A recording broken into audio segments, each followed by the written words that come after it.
이게 다예요? 돈 다 내놔요. 죽을 때 가져갈 것도 아니고. 여러분 자식이 이렇게 말한다면 어떻게 하시겠어요? 엄마 아빠 그 돈 어차피 쓰지도 않으실 거잖아요. 저는 평생 아껴가며 모은 돈을 자식에게 하나씩 빼앗기고 있습니다. 67 박영숙 저는 지금 이 순간에도 떨고 있어요. 아들의 전화벨 소리만 들어도 가슴이 철렁 내려앉습니다. 또 무슨 그럴듯한 이유를 대며 돈을 요구할까 두렵습니다. 처음엔 정말 어려워서 도와주는 줄 알았어요. 하지만 시간이 지나며 알게 됐습니다. 우리 아들이 제 노후 자금을 당연하게 여기고 있다는 걸요. 부모 자식 간에도 이런 일이 일어날 수 있다는 걸 보여드리고 싶습니다. 혹시 이 영상 보시면서 공감되시는 분들 계신가요? 그럼 좋아요 한번 눌러주시고요. 댓글로 조언도 해주시면 정말 감사하겠습니다. 그럼 제 이야기 시작할게요. 5년 전만 해도 저희 가족은 정말 평범했어요. 남편 박철수와 저는 30년 넘게 작은 슈퍼마켓을 운영했습니다. 새벽 5시에 일어나 밤 10시까지 일했죠. 손님들 한 분 한 분 정성껏 모시며 돈을 모았어요. 아들 민석이는 그런 부모를 보며 자랐습니다. 공부도 잘했고 성격도 착했어요. 대학 때는 장학금도 받았고요. 졸업 후엔 대기업에 취업까지 했습니다. 저희는 정말 자랑스러웠어요. 우리 아들이 이렇게 잘 컸구나. 민석이는 32에 결혼했습니다. 며느리 수진이는 얌전하고 예의 바른 아이였어요. 저희는 결혼식 비용으로 3천만 원을 도와줬습니다. 민석이가 고마워하며 말했었죠. 아버지, 어머니 정말 감사합니다. 저희는 뿌듯했어요. 결혼 2년 후 슈퍼를 정리하기로 했습니다. 나이도 들고 몸도 힘들어서요. 슈퍼를 팔아서 2억 5천만 원 정도 손에 쥐었습니다. 평생 모은 돈이었죠. 남편과 저는 작은 투룸으로 이사했어요. 전세 보증금 1억 1천만 원이었고요. 남은 돈 4천만 원에 국민연금 월 200만 원이면 둘이 살기엔 충분했습니다. 저희는 소박하게 노후를 준비했어요. 어느 토요일 오후였어요. 민석이에게서 전화가 왔습니다. 엄마 오늘 시간 되세요. 저는 기뻤어요.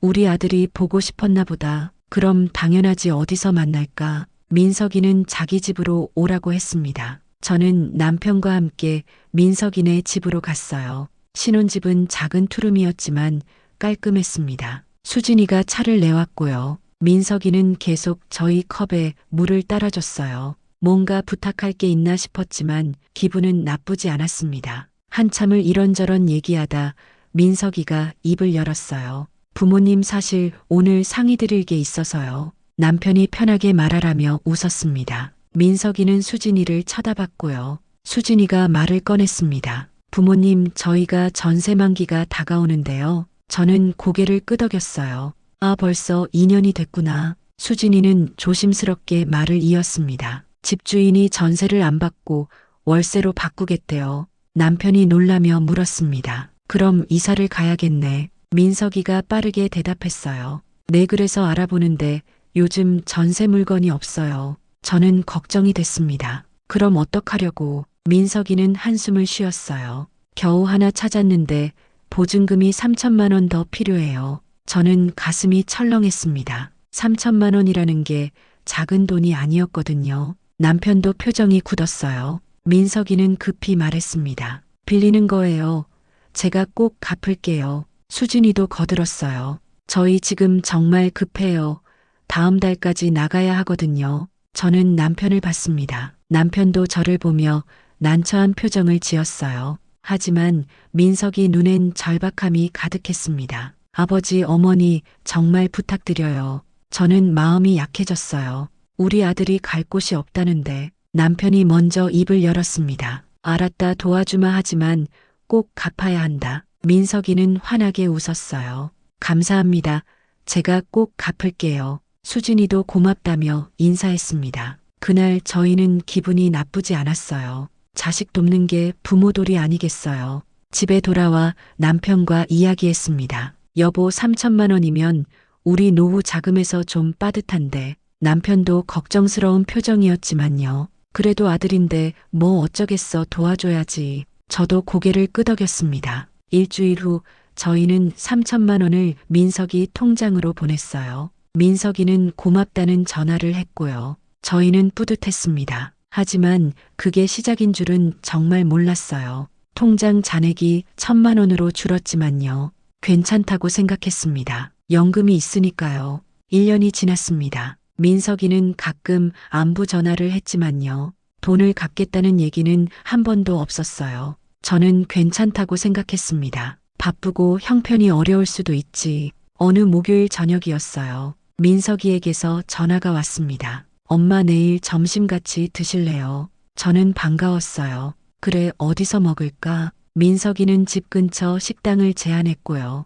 다음날 저는 설레는 마음으로 나갔습니다. 식당에 도착하니 민석이가 먼저 와 있었어요. 엄마 여기 앉으세요. 식사를 시키고 이런저런 이야기를 나눴습니다. 회사 얘기, 수진이 얘기, 일상 얘기들이요. 저는 행복했어요. 우리 아들이 이렇게 엄마랑 시간을 내주다니. 식사가 끝날 무렵 민석이가 조심스럽게 말했어요. 엄마 사실 오늘 상의 드릴 게 있어서요. 저는 순간 긴장했습니다. 뭔데? 민석이는 커피를 한 모금 마시고 말했어요. 제가 회사에서 승진 대상자에 올랐거든요. 저는 환하게 웃었습니다. 어머, 정말 잘 됐다. 우리 아들 대단하네. 민석이도 웃었지만 어색했어요. 그런데 승진하려면 이미지 관리가 중요하대요. 저는 고개를 갸우뚱했습니다. 이미지 관리, 내 차도 좀 괜찮은 걸 타야 하고요. 민석이는 말을 이었습니다. 지금 타는 차가 10년 됐거든요.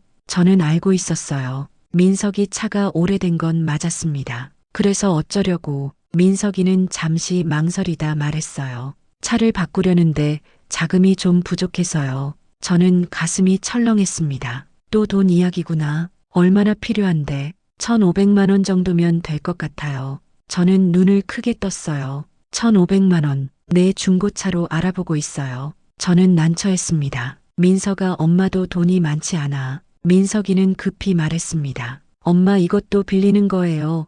꼭 갚을게요. 저는 지난번 3천만 원 생각이 났어요. 지난번 돈은 언제 갚을 거니? 민석이는 당황한 표정을 지었습니다. 그건 천천히 갚을게요. 제 형편 되면요. 저는 고개를 저었어요. 민석아, 엄마도 노후 자금이 필요해. 민석이 표정이 굳었습니다. 엄마 연금 받으시잖아요. 저는 할 말을 잃었어요.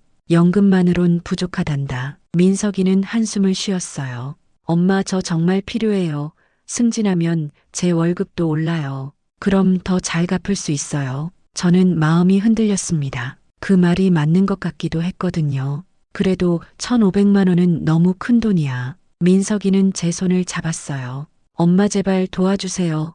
이번만요. 저는 결국 고개를 끄덕였습니다. 알았어. 아빠한테 얘기해 볼게. 민석이는 환하게 웃었습니다. 감사합니다, 엄마. 집에 돌아와 남편에게 말했어요. 남편은 화를 냈습니다. 안 돼. 지난번 돈도 안 갚았는데. 저도 그 말이 맞다고 생각했지만요. 민석이 얼굴이 자꾸 떠올랐습니다. 여보, 이번만 도와주자. 승진하면 갚을 수 있대. 남편은 한참을 고민하다 한숨을 쉬었어요. 정말 이번이 마지막이야. 저희는 결국 1,500만 원을 보냈습니다. 통장 잔액은 이제 500만 원도 남지 않았어요. 저는 불안했습니다. 반년이 흘렀습니다. 민석이는 승진했다는 소식을 전해왔지만요.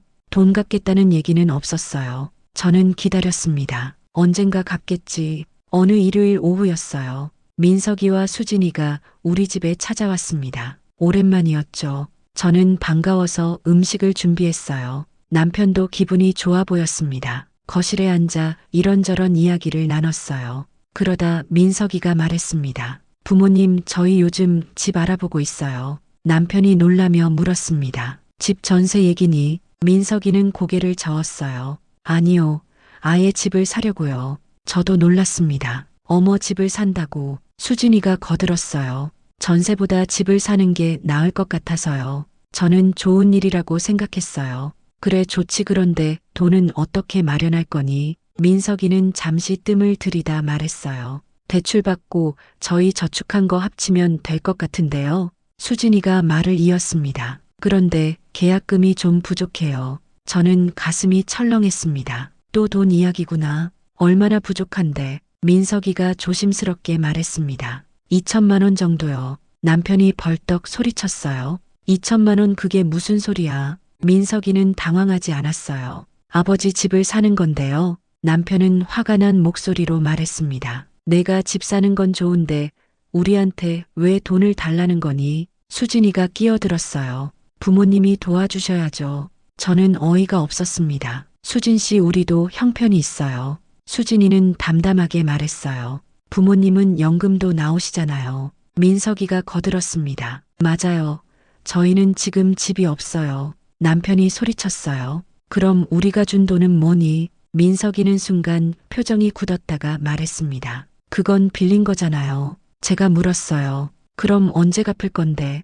민석이는 한숨을 쉬었어요. 엄마 제가 집도 사야 하는데 언제 갚아요? 저는 할 말을 잃었습니다. 민서가 그래도 그렇지. 수진이가 말을 끊었어요. 어머니 다른 집은 다 도와준대요. 저는 기가 막혔어요. 다른 집은 다른 집이고 우리는 우리야. 민석이가 불만스러운 표정으로 말했습니다. 엄마 아빠는 돈이 있으시잖아요. 남편이 물었습니다. 우리한테 돈이 어디 있니? 민석이는 대답했어요. 슈퍼 파신 돈이요. 저는 놀랐습니다. 민석이가 그걸 어떻게 알지? 민서가 그 돈은 우리 노후 자금이야. 민석이는 비웃듯 말했습니다. 노후 자금 연금 있으시잖아요. 저는 가슴이 답답했어요. 연금만으론 부족해. 수진이가 끼어들었습니다. 부모님 두 분이 한 달에 얼마나 쓰세요? 저는 대답하고 싶지 않았지만요. 민석이가 재촉했습니다. 엄마 얼마 쓰세요? 150 정도. 민석이는 계산기를 두드렸어요. 연금이 200인데 50씩 남잖아요. 저는 할 말을 잃었습니다. 민서가 병원도 가야 하고 약도 먹어야 해. 민석이는 고개를 저었어요. 그건 나중 일이고요. 수진이가 말했습니다. 어머니, 저희 지금 집이 필요해요. 남편이 소리쳤습니다. 너희들 지금 정신이 있는 거니? 민석이도 목소리를 높였어요. 왜요? 부모가 자식 도와주는 게 당연한 거 아니에요. 저는 눈물이 날 것 같았습니다. 당연한 게 아니야. 민석이는 일어서며 말했습니다. 그럼 안 도와주시겠다는 거예요. 남편이 단호하게 말했어요. 그래 안 도와줘. 민석이와 수진이는 인사도 없이 나가버렸습니다. 문이 쿵 닫히는 소리에 저는 주저앉았어요. 일주일 동안 민석이에게서 연락이 없었어요. 저는 마음이 불편했습니다. 그래도 내 아들인데. 남편은 화가 풀리지 않은 듯 했어요. 목요일 저녁 민석이에게서 전화가 왔습니다. 엄마 저예요. 저는 반가웠어요. 민서가 잘 지내니? 네 엄마 지난번엔 제가 실례했어요. 저는 안도했습니다. 괜찮아 엄마가 이해해. 민석이는 한참을 안부를 묻다가 말했어요. 엄마 다음 주 토요일에 시간 되세요. 왜? 저희 집들이 하거든요. 저는 깜짝 놀랐습니다. 집들이 집을 샀어. 네 다른 데서 도움받아서요. 저는 섭섭했지만 축하해줬어요. 그래 잘됐다. 엄마 아빠 꼭 오세요. 알았어. 토요일 저희는 민석이네 새 집으로 갔습니다. 30평 정도 되는 괜찮은 아파트였어요. 저는 복잡한 심정이었습니다. 우리 돈 없이도 샀네. 수진이가 반갑게 맞아줬고요. 집안을 구경시켜줬습니다. 방 3개에 거실도 넓었어요. 가구도 새로 샀더라고요. 민석이가 자랑스럽게 말했습니다. 어때요 괜찮죠? 남편이 무뚝뚝하게 대답했어요. 그래 좋네. 식사 준비가 됐고 사람들이 모였습니다. 수진이 부모님과 친구들이었어요. 저는 수진이 어머니와 인사를 나눴습니다. 수진이 어머니가 말했어요. 아이고 사돈 어른 처음 뵙네요. 네 반갑습니다. 수진이 어머니는 계속 말했습니다. 우리 딸 잘 부탁드려요. 저도 인사했어요. 식사를 하며 수진이 아버지가 물었습니다. 사돈 어른 사업하세요? 남편이 대답했어요. 아니요, 은퇴했습니다. 아, 그러시구나. 저는 아직 회사 다니는데요. 민석이가 끼어들었습니다. 장인어른이 이번에 많이 도와주셨어요. 수진이 아버지가 웃으며 말했습니다. 모료자식 집 마련하는 건데요. 저는 가슴이 철렁했어요. 수진이 어머니가 거들었습니다. 계약금이랑 가구까지 다 해줬어요. 저는 부끄러웠습니다. 우리는 아무것도 안 해줬는데. 민석이가 슬쩍 저를 쳐다봤어요. 그 눈빛에서 뭔가를 느꼈습니다. 비교하고 있구나. 식사가 끝나고 집으로 돌아오는 길이었어요. 남편이 먼저 말했습니다. 기분이 더럽네. 저도 마찬가지였어요. 일부러 우리 기죽이려고 한 것 같았습니다. 한 달 후 명절이 다가왔습니다. 민석이에게 전화를 걸었어요. 민서가 명절에 올 거지. 민석이는 잠시 뜸을 들이다 말했습니다. 엄마, 저희 장인 장모님 댁에 가기로 했어요. 저는 서운했어요. 작년엔 우리 집에 왔잖니. 올해는 처가에 가야죠. 수진이 부모님이 많이 도와주셨다며요. 저는 할 말을 잃었습니다. 그래, 알았어. 통화를 끊고 남편에게 말했어요. 남편도 섭섭해했지만 어쩔 수 없다고 했습니다. 명절 당일 저희는 둘이 조촐하게 지냈어요. 차례상도 간단하게 차렸습니다. 저는 계속 민석이 생각이 났어요. 저녁 무렵 민석이에게서 문자가 왔습니다. 부모님 명절 잘 보내세요. 저는 짧게 답장했습니다. 그 후로 한 달 동안 연락이 없었어요. 저는 먼저 전화하기가 뭔가 자존심 상했습니다. 남편도 마찬가지였어요. 어느 날 민석이에게서 전화가 왔습니다. 엄마, 요즘 어떻게 지내세요? 저는 반가우면서도 서운했어요. 잘 지내, 너는? 네, 바빠서 연락 못 드렸어요. 괜찮아. 민석이는 한참을 헛기침을 하다 말했습니다. 엄마, 사실 상의 드릴 게 있어서요. 저는 또 돈 이야기구나 싶었어요. 뭔데? 저희 차를 한 대 더 사려고 하는데요. 저는 한숨이 나왔습니다. 또 돈이 필요하니 내 500만 원만 빌려주시면 안 될까요? 저는 단호하게 말했어요. 민서가 안 돼. 엄마, 왜요? 우리 돈 없어. 민석이는 황당하다는 듯 말했습니다. 슈퍼 파신 돈 있으시잖아요. 저는 화가 났어요. 그 돈 다 넣어줬어. 민석이도 목소리를 높였습니다. 빌려준 거잖아요. 그럼 갚을 거니? 민석이는 잠시 말이 없다가 대답했어요. 나중에 갚을게요. 저는 눈물이 날 것 같았습니다. 민서가 엄마도 살아야 해. 엄마는 연금 있으시잖아요. 그 말을 또 하는 민석이가 야속했어요. 연금만으론 부족해. 민석이는 짜증 섞인 목소리로 말했습니다. 부족하면 아빠가 일하시든지요. 저는 기가 막혔습니다. 아빠 나이가 몇인데 아직 일할 수 있잖아요. 저는 더 이상 참을 수 없었어요. 민서가, 너 정말 이러는 거니? 엄마가 이상한 거예요. 부모가 자식 도와주는 게 당연하잖아요. 저는 통화를 끊어버렸습니다. 손이 떨렸고요. 눈물이 쏟아졌어요. 남편과 저는 심각하게 이야기를 나눴습니다. 여보, 우리 뭔가 잘못된 것 같아. 남편도 고개를 끄덕였어요. 민석이가 우리 돈을 당연하게 여기고 있어. 저는 눈물을 닦으며 말했습니다. 우리가 너무 쉽게 줬나? 남편이 한숨을 쉬었어요. 이제라도 선을 그어야 해. 저도 동의했습니다. 며칠 후 민석이가 수진이와 함께 찾아왔어요. 표정이 밝지 않았습니다. 거실에 앉자마자 민석이가 말했습니다. 부모님 진지하게 얘기 좀 해요. 남편이 대답했어요. 그래, 얘기해봐. 민석이는 종이를 꺼냈습니다. 저희가 앞으로 필요한 돈을 계산해 봤어요. 저는 어이가 없었어요. 수진이가 설명했습니다. 아이 교육비, 집 대출, 이자, 차 할부금. 민석이가 말을 이었어요. 그래서 부모님께 도움을 받아야 할 것 같아요.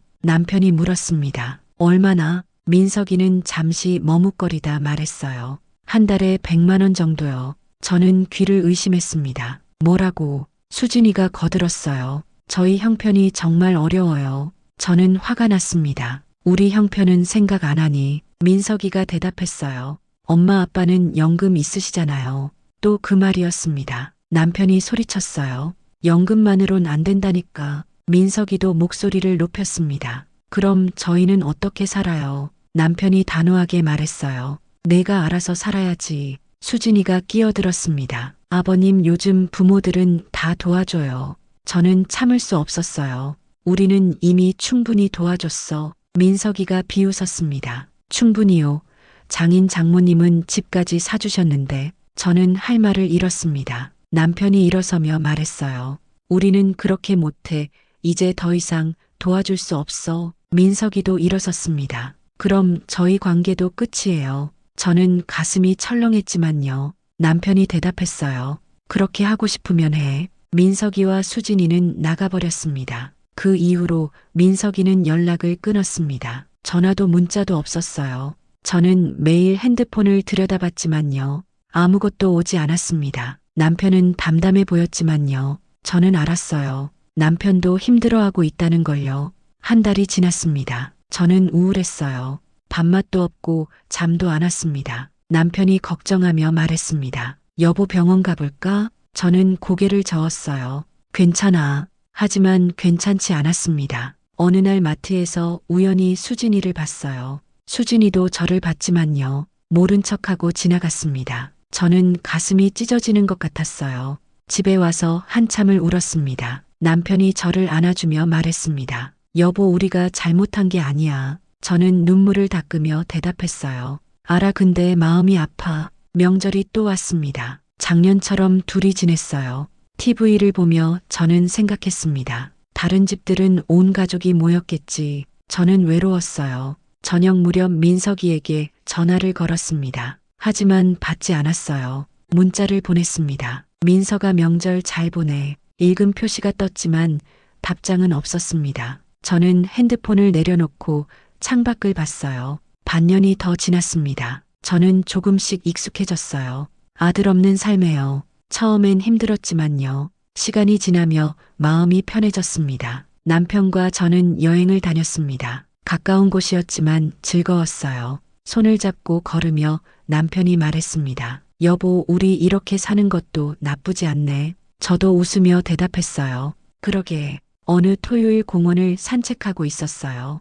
저 앞에서 민석이가 유모차를 밀고 있었습니다. 저는 깜짝 놀랐어요. 아이가 생겼구나. 민석이도 저를 봤습니다. 잠시 눈이 마주쳤지만요. 민석이는 고개를 돌렸어요. 저는 서운했지만 이해했습니다. 집에 와서 남편에게 말했어요. 오늘 민석이 봤어. 아이가 생겼더라. 남편은 놀랐지만 담담하게 말했습니다. 그래, 잘 됐네. 저희는 더 이상 민석이 얘기를 하지 않았어요. 대신 저희 삶을 즐겼습니다. 박물관도 가고 영화도 보고요. 친구들도 만났습니다. 어느 날 저녁 남편이 말했습니다. 여보, 우리 요양원 알아볼까? 저는 고개를 끄덕였어요. 그래, 미리 준비하자. 저희는 컴퓨터로 요양원을 검색했습니다. 시설도 보고 비용도 계산했어요. 남은 돈과 연금으로 충분했습니다. 저는 안도했어요. 우리 노후는 우리가 책임질 수 있겠구나. 그날 밤 남편이 제 손을 잡았습니다. 여보, 우리 잘한 거 맞죠? 저는 고개를 끄덕였어요. 맞아요. 우리 인생이니까요. 남편은 미소를 지었습니다. 평생 고생만 하다 이제라도 우리를 위해 살자. 저도 웃으며 대답했습니다. 그래요. 창밖엔 별이 빛나고 있었어요. 저희는 손을 꼭 잡고 있었습니다. 민석이가 언젠가 알아주길 바라지만요. 그건 민석이 몫이에요. 저희는 저희 삶을 살 거예요. 후회 없이요. 부모도 행복할 권리가 있으니까요. 여러분은 어떻게 생각하세요? 자식이 부모 재산을 당연하게 여기는 게 맞을까요? 부모도 자신의 노후를 지킬 권리가 있습니다. 키워준 것과 재산은 별개의 문제예요. 박영숙 씨처럼 용기 내시길 바랍니다. 댓글로 여러분 생각을 들려주세요. 다음 영상에서 또 만나요. 여러분 모두 행복하세요.